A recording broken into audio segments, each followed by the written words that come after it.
വയനാട്ടിലെ ഭയങ്കരമായ പ്രകൃതി ദുരന്തത്തിന് ശേഷം മലയാളികളുടെ മൈൻഡ് സെറ്റിൽ നിന്ന് തന്നെ ഒരു മാറ്റം വന്നിട്ടുണ്ട് എന്നാണ് എനിക്ക് തോന്നുന്നത്.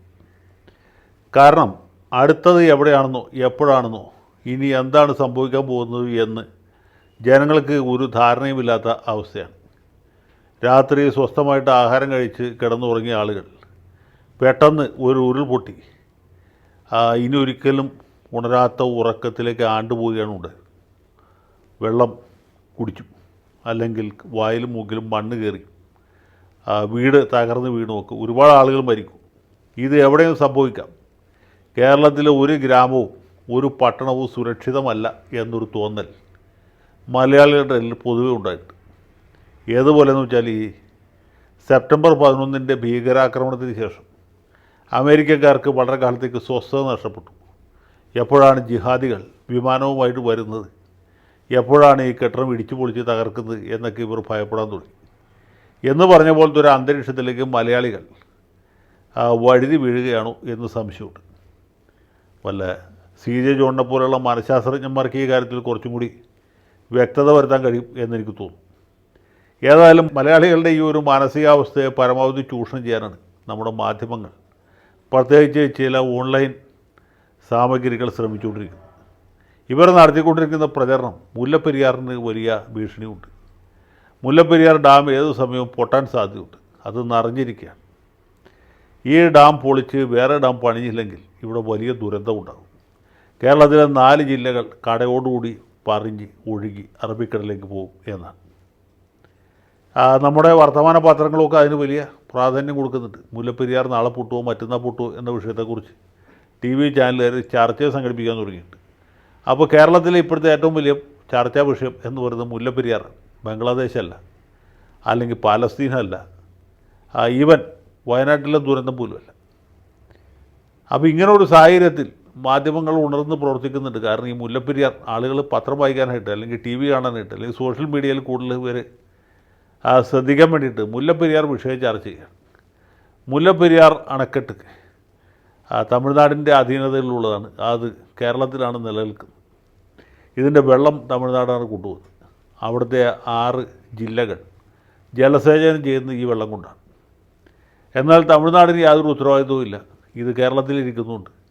ഈ ഡാമിന് എന്തെങ്കിലും അപകടം പറ്റിയാൽ അവിടെ നിന്ന് ഒഴുകി വരുന്ന വെള്ളം പൂർണ്ണമായിട്ടും ഇടുക്കി ജലാശയത്തിലെത്തുകയും അടുത്ത ഘട്ടത്തിൽ ഇടുക്കി കൂടി പൊട്ടുകയും പിന്നെ അതിന് താഴെയുള്ള മറ്റ് അണക്കെട്ടുകൾ ഇടമലയാർ, ഭൂതത്തങ്കട്ട് അടക്കം പൊട്ടി എറണാകുളം ജില്ല, കോട്ടയം ജില്ല, തൃശ്ശൂർ ജില്ലയുടെ ഗണ്യമായ ഭാഗം, ആലപ്പുഴ ജില്ല, ഇതൊക്കെ ഒഴുകി അറബിക്കടലിലെത്തും എന്നാണ് ഇവർ പറയുന്നത്. ഇത് ഇന്നും ഇന്നലെ പറയാൻ തുടങ്ങിയതിൽ 1979 ഞാൻ പ്രീ ഡിഗ്രിക്ക് പഠിക്കുന്ന കാലം തൊട്ട് മനോരമ പത്രം ഇത് പ്രചരിപ്പിക്കുന്നുണ്ട്.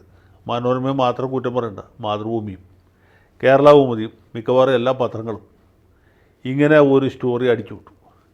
അതിനെ തുടർന്ന് ജനങ്ങൾ സംഭ്രാന്തരായി. മുല്ലപ്പെരിയാർ നാളെ പൊട്ടുമോ മറ്റന്നാൾ പൊട്ടുമോ എന്നൊക്കെ ആളുകൾ ചായക്കടയിലിരുന്ന് ചർച്ച ചെയ്യാൻ തുടങ്ങി. അന്ന് TV ചർച്ചയില്ലാത്തതുകൊണ്ട് ചർച്ച ചെയ്യാനായിട്ട് ആളുകൾക്ക് ആകെ ചായക്കട മാത്രമേ ഉണ്ടായിരുന്നു. അതുപോലെ വീട്ടിൽ അടുക്കളയിൽ പെണ്ണുങ്ങൾ അരിയിലെ കല്ല് വറക്കുമ്പോൾ അല്ലെങ്കിൽ തലയിലെ പേന കൊല്ലുമ്പോഴൊക്കെ ചർച്ച ചെയ്യുന്നത് മുല്ലപ്പെരിയാറിനെ കുറിച്ചാണ്. അത് ഇടയ്ക്കിടയ്ക്ക് പത്രത്തിൽ വേറെ വാർത്തയൊന്നുമില്ലാതെ വരുമ്പോൾ പെട്ടെന്ന് മുല്ലപ്പെരിയാർ എന്നുള്ള വിഷയം പൊങ്ങി വരും. പിന്നെ കേരളവും തമിഴ്നാടും തമ്മിൽ ഇതുമായി ബന്ധപ്പെട്ട് ഒരുപാട് വ്യവഹാരങ്ങളുണ്ടായി. സുപ്രീം കോടതിയിൽ ഈ വക്കീൽമാർ കോഴി കൊത്തുന്ന പോലെ കൊത്തി. മിക്കവാറും എല്ലാ തവണയും തമിഴ്നാടിനായിരുന്നു ജയം. അത് കേരളത്തിലെ രാഷ്ട്രീയക്കാരും ജഡ്ജിമാരും വക്കീലന്മാരും ഒത്തുകളിച്ചാണ് എന്നൊക്കെ പലരും പറയുന്നുണ്ട്. അത് ശരിയോ തെറ്റോ എന്നറിയില്ല. ഏതായാലും എല്ലാ തവണയും തമിഴ്നാടിന് അനുകൂലമായിട്ടാണ് ഉത്തരവുകളുണ്ടായത്. ഏറ്റവും ഒടുവിൽ നമ്മുടെ PJ ജോസഫ് ജലസേചന മന്ത്രിയായിരിക്കുന്ന സമയത്താണ് മുല്ലപ്പെരിയാർ വലിയ വിഷയമായിട്ട് വരുന്നത്. അന്ന് ഞാനും കൂടി ഭാഗഭാഗിത്വം വഹിച്ചിരുന്ന ഇന്ത്യ വിഷൻ ചാനലാണ് പെട്ടെന്ന് ഇങ്ങനെ ഒരു ആശങ്ക ജനങ്ങളുടെ ഇടയിലേക്ക് തുറന്നു വിട്ടത്. ഇന്ത്യ വിഷൻ്റെ റിപ്പോർട്ട് കണ്ടവരൊക്കെ ഭയചകിതരായി. എനിക്കൊരു ഭയമൊന്നും തോന്നില്ല. കാരണം ആ സ്റ്റുഡിയോയിൽ ആ സമയത്ത് ഞാനുണ്ടായിരുന്നു. എങ്ങനെയാണ് ഈ സ്റ്റോറി ഉണ്ടായത്, അതിൻ്റെ പുറകിലെ ചേതോവികാരം എന്തായിരുന്നു ഒക്കെ എനിക്ക് വളരെ നന്നായിട്ടറിയാം. മാത്രമല്ല മുല്ലപ്പെരിയാർ അണക്കെട്ടിന് ഇവർ പറയുന്ന രീതിയിൽ പറയത്തക്ക ബലക്ഷയമൊന്നുമില്ല എന്നും എനിക്ക് നല്ല ഉറപ്പുണ്ട്. അതുകൊണ്ടാണ് ആലുവ പുഴയുടെ തീരത്ത് ദേശത്ത് താമസിക്കുന്നത് ഞാൻ യാതൊരു അല്ലലും അലട്ടുമില്ലാതെ സ്വസ്ഥമായി സുഖമായി ഉറങ്ങുന്നത്. മുല്ലപ്പെരിയാർ പൊട്ടിയിട്ട് ഏതായാലും മരിക്കില്ല. മരിക്കാൻ വേറെ പല കാരണങ്ങളുണ്ടാവും. മനുഷ്യരായിട്ട് ജനിച്ച എല്ലാവരും മരിക്കും. മരണം മാത്രമാണ് സുനിശ്ചിതമായിട്ടുള്ള ഒരേ ഒരു കാര്യം. ഏതായാലും മുല്ലപ്പെരിയാർ അണ കെട്ടിയിട്ടല്ല ഞാൻ മരിക്കാൻ പോകുന്നതെന്നുള്ള കാര്യം എനിക്ക് നല്ല ഉറപ്പുണ്ട്. അതുകൊണ്ട് വളരെ സ്വസ്ഥമായി സമാധാനപരമായി സുഖമായി ഉറങ്ങുന്ന ഒരാളാണ് ഞാൻ. മുല്ലപ്പെരിയാർ ഒരു കാരണവശാലും പൊട്ടുകയില്ല.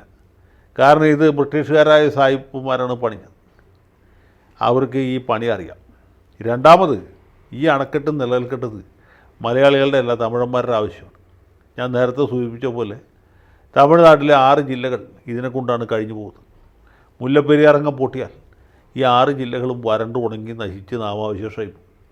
അങ്ങനെ ഒരു സാഹചര്യം ഉണ്ടാകുന്ന ഒരു കാരണവശാലും തമിഴ്നാട് ആഗ്രഹിക്കുകയില്ല. തമിഴ്നാട്ടിലെ DMK കുറിച്ചും അണ്ണാ DMK കുറിച്ചൊക്കെ എനിക്ക് ഒരുപാട് പരാതികളുണ്ട്. ഒരുപാട് എതിർപ്പുണ്ട്. ആശയപരമായിട്ട് എതിർപ്പുണ്ട്, രാഷ്ട്രീയമായിട്ടും എതിർപ്പുണ്ട്.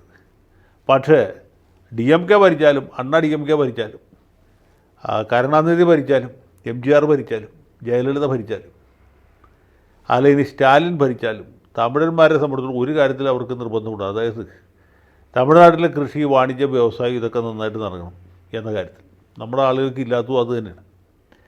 പക്ഷേ ഈ DMK ആണെങ്കിലും അണ്ണാ DMK ആണെങ്കിലും മുല്ലപ്പെരിയാർ വിട്ട് ഒരു കളിയും കളിക്കില്ല. 142 അടി എന്നവർ പറയുന്നത് മലയാളികളെ മുക്കി കൊല്ലാൻ വേണ്ടിയിട്ടല്ല, അവിടെ കൃഷി നടക്കാനായിട്ട് അത്രയും വെള്ളം ആവശ്യമുണ്ട് എന്നുള്ളതുകൊണ്ടാണ്. അതുകൊണ്ട് അവർ ഈ സമീപകാലത്ത് ഈ അണക്കെട്ട് ബലപ്പെടുത്തിയതുമാണ്. ഇത് ഒരു കാരണവശാലും പൊട്ടാൻ പോകുന്നില്ല എന്ന കാര്യം ഇത് കാണുന്ന എല്ലാവർക്കും ഞാൻ ഉറപ്പ് തരുന്നു. ഇങ്ങനെ ഉറച്ചു വിശ്വസിക്കുന്ന 3 പേരെ എൻ്റെ അറിവിലുള്ളൂ. ഒന്ന് ശ്രീ ജസ്റ്റിസ് KT തോമസാണ്. അദ്ദേഹം നേരത്തെ ഇതിൻ്റെ കമ്മിറ്റിയിലുണ്ടായിരുന്ന ആളാണ്, സുപ്രീം കോടതി നിയോഗിച്ച കമ്മിറ്റി. അദ്ദേഹം ഈ റൂർക്കി IITയുടെ റിപ്പോർട്ടടക്കം വായിച്ച് പരിശോധിച്ച് ബോധ്യപ്പെട്ടതിൻ്റെ അടിസ്ഥാനത്തിൽ ഇങ്ങനൊരു നിഗമനത്തിലെത്തിയതാണ്. രണ്ടാമത്തെ ആൾ നമ്മുടെ മുൻ ചീഫ് വിപ്പ് PC ജോർജാണ്. PC ജോർജും ആത്മാർത്ഥമായിട്ട് വിശ്വസിക്കുന്ന മുല്ലപ്പെരിയാർ ഒരു കാരണവശാലും പൊട്ടാൻ പോകുന്നില്ല എന്നാണ്. ഇനി ഇടുക്കി അണക്കെട്ട് പൊട്ടിയാലും മുല്ലപ്പെരിയാർ പൊട്ടുകയില്ല എന്നാണ് PC പറയുന്നത്. മൂന്നാമത്തെ ആൾ ഞാനാണ്. ഞാൻ PC പോലെ ഒരു സാഹസികനുമല്ല, KT തോമസ് സാറിനെ പോലെ ഒരു പണ്ഡിതനുമല്ല. കാരണം ഇത് 1980 തൊട്ട് ഇന്ന് പൊട്ടും നാളെ പൊട്ടും മറ്റന്നാൾ പൊട്ടും എന്ന് കേട്ട് ചെവി തഴമ്പിച്ച ഒരാളാണ്. ഇപ്പോൾ 2024 ഇതുവരെ പൊട്ടിയിട്ടില്ല, ഇനിയും പൊട്ടാൻ പോകുന്നില്ല, ഒരു സംശയവും വേണ്ട. കാരണം ഇത് നമ്മുടെ കേരളത്തിലെ PWD എഞ്ചിനീയർമാർ പണിഞ്ഞതല്ല, പണി അറിയാവുന്ന ആളുകൾ പണിഞ്ഞ ഒരു ഒന്നാം തരം അണക്കെട്ടാണ്. നമ്മുടെ പ്രിയങ്കരനായ MP D കുര്യാക്കോസ് ഈ വിഷയം ലോക്സഭയിൽ ഉന്നയിച്ചു.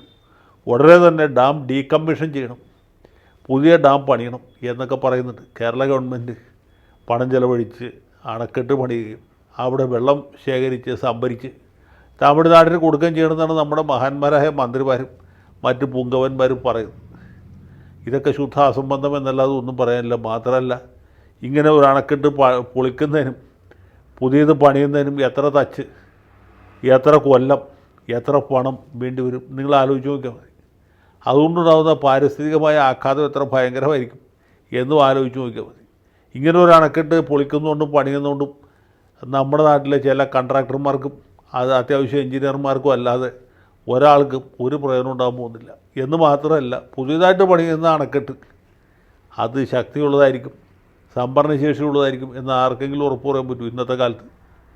അങ്ങനെ ഒരു കാലഘട്ടത്തിൽ ആ ഉള്ളാണ് അവിടെ നിൽക്കട്ടെ എന്ന് വിചാരിക്കല്ലാണ്ട് ഈ വേണ്ടാത്ത പണിക്ക് പോയിട്ട് ഒരു കാര്യവുമില്ല. അണക്കെട്ട് ഒരു കാരണവശാലും മുല്ലപ്പെരിയാറിന് യാതൊരു ഭീഷണിയുമില്ല. ഇതല്ല, ഇതിലും വലിയ മഴ പെയ്താലും അത് പൊട്ടാനും പോകുന്നില്ല. സുപ്രീം കോടതി നിർദ്ദേശിച്ച ജലനിരപ്പ് അവർ കൃത്യമായിട്ട് നിലനിർത്തുകയും ചെയ്യുന്നുണ്ട്. പിന്നെ പത്രങ്ങൾക്ക് സർക്കുലേഷൻ വർദ്ധിപ്പിക്കാൻ വേണ്ടി അല്ലെങ്കിൽ TV ചാനലുകാർക്ക് കാഴ്ചക്കാരെ കൂടുതൽ കിട്ടാൻ വേണ്ടിയിട്ട് ഇവരിങ്ങനെ പല അസംബന്ധങ്ങളും അടിച്ചുവിടുന്നത് മാത്രമേ ഉള്ളൂ. ഇനി ഈ അണക്കെട്ട് പൊട്ടുകയാണെങ്കിൽ തന്നെ അത് നേരെ ആലുവ പുഴയിലേക്ക് ഒഴുകി വരുമോ അതോ അവിടെ നിന്ന് അതിന് ആദ്യം കാണുന്ന വഴി കൂടി ഒഴുകുമോ എന്നുള്ള വേറെ ചോദ്യമാണ്. ഇപ്പോൾ ഞാൻ ആ ഭാഗത്തേക്ക് പോകുന്നില്ല. ഏതായാലും ഇല്ലാത്ത ഭീഷണിയെക്കുറിച്ചുള്ള വല്ലാത്ത പൊല്ലാപ്പാണ് നമ്മുടെ D കുര്യാക്കോസ് അടക്കമുള്ളവർ ചെയ്യുന്നത് എന്ന് പറയാതിരിക്കാൻ യാതൊരു മാർഗവുമില്ല. ജയ് ഹിന്ദ്.